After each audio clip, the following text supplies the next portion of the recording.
Hello everyone, कैसे हैं आप सब लोग। आई होप सब आप अच्छे होंगे और आपकी पढ़ाई भी अच्छी चल रही होगी। सो तो मैं स्टार्ट करने वाले हैं आगत का न्यू चैप्टर, चैप्टर नंबर 5।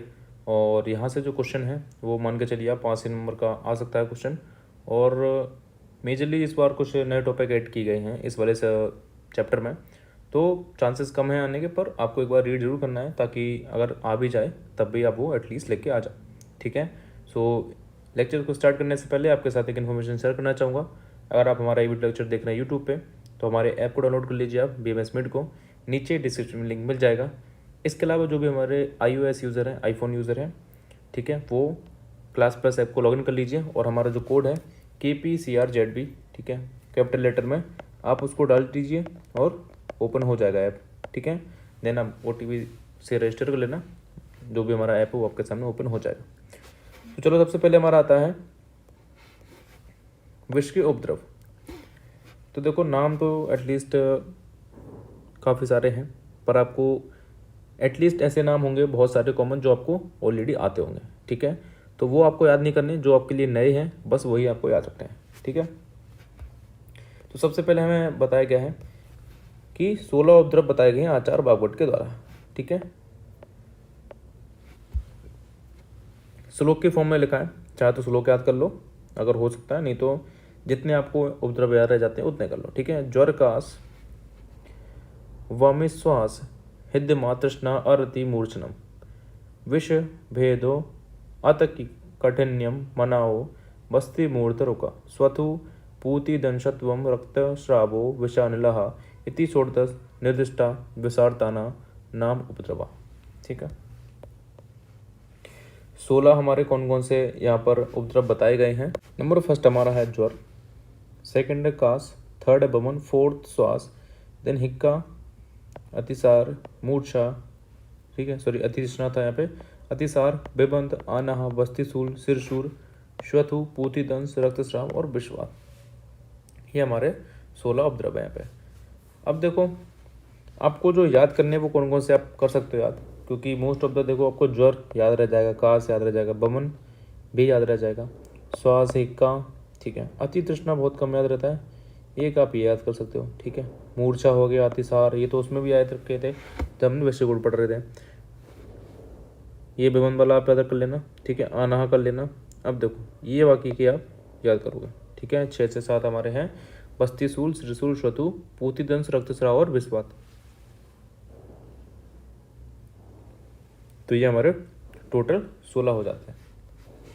अब देखो इसके बाद हमारा आता है आचार चरक के अनुसार विष के 4 उपद्रव यहाँ बताए गए हैं। ठीक है। नंबर फर्स्ट आपका मद, मूर्छा, विषाद और हृदय। कौन कौन से हैं? मद, मूर्छा, विषाद और हृदय।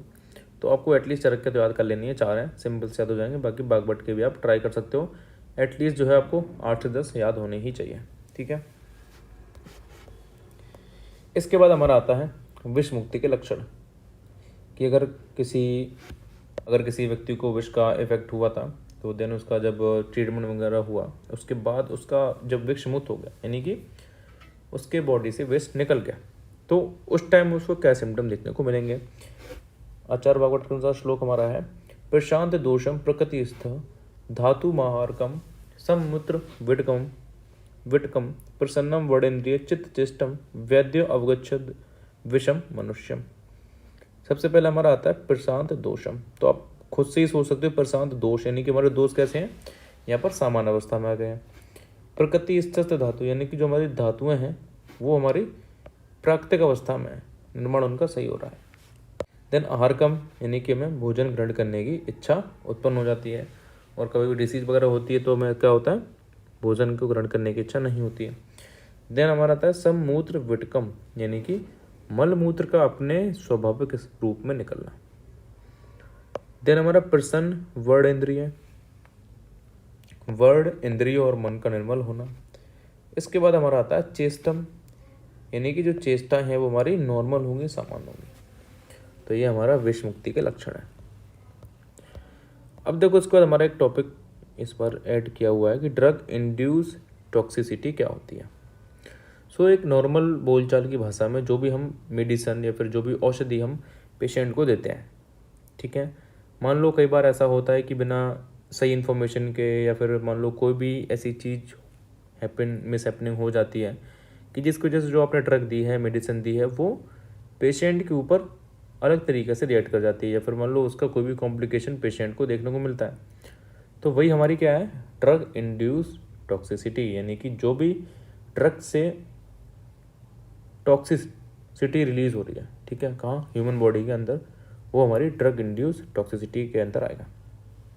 फर्स्ट पॉइंट लिखा है इंट्रोडक्शन में, physician prescribe drug to the prevent और treat disease, though same drugs can be toxic to certain patient. कि हमारे जो फिजिशियन हैं, डॉक्टर हैं, वो पेशेंट को ठीक करने के लिए दवाई देते हैं। अब मान लो कभी कभी क्या होता है कि वो टॉक्सिक हो जाती हैं कुछ पेशेंटों के लिए, और ये टॉक्सिसिटी क्या हमारी due to the pharmacologic effect that are not necessary for the achievement of the desired action of drug. अब वहाँ पर जो है उसका रिएक्शन होगा ड्रग का, तो हमें जो रिजल्ट चाहिए ड्रग से वो हमें नहीं मिलेगा, क्योंकि वो उसका एडवर्स ही इफेक्ट जा रहा है बॉडी के ऊपर। ये सबसे पहला हमारा पॉइंट है। सेकंड पॉइंट है कि it must be recognize that no drug entirely specific. अब ये भी नहीं है कि भाई सभी के लिए सब ड्रग बनी हुई है, कुछ ना कुछ तो इफेक्ट देखने को मिलेगा, क्योंकि हर एक की बॉडी डिफरेंट है। All drug have both primary intended effect and secondary unintended effect, the latter known as side effect. ये कह रहे हैं कि भी सभी ड्रग के अंदर उनकी प्राइमरी और सेकेंडरी प्रॉपर्टी होती हैं। तो प्राइमरी प्रॉपर्टी यानी कि जो सबसे ज़्यादा वहाँ पर वो अफेक्ट करती है चीज़ों को, और सेकेंडरी के मान लो कोई ना कोई उसके साथ कॉम्प्लिकेशन हो जाते हैं।